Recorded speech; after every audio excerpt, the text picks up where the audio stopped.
this is my lab on constant velocity. So here's a quick overview of what I'll go through. Introduction. The purpose of this lab is to compare the predicted velocity with the actual velocity. We are looking at constant velocity specifically, so there's no acceleration and f net equals 0. There's also no change in direction. The object, or the system, is an expo marker rolling on the surface of a table, and some of the surroundings are the table, the air, and the earth, which has gravity.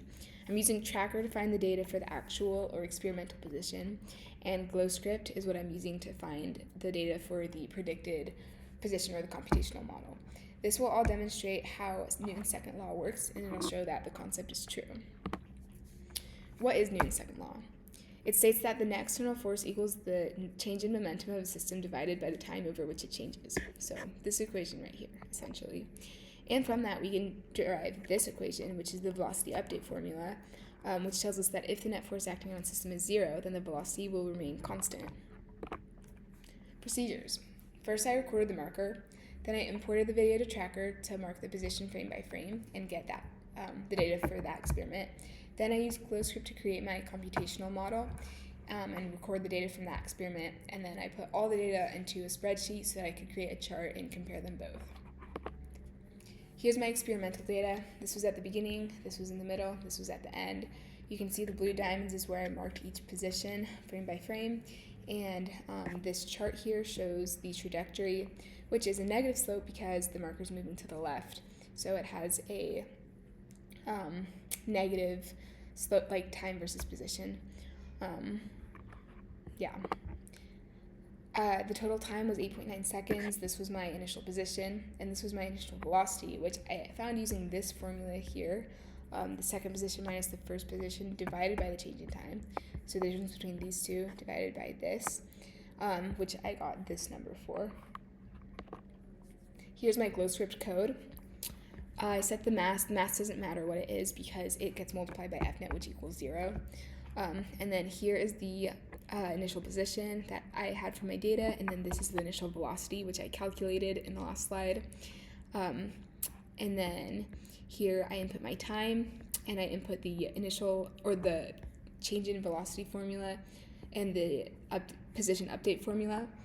And then that gave me this, which shows me the path of the marker, and also this, another negative slope chart, which looks pretty similar to the other one.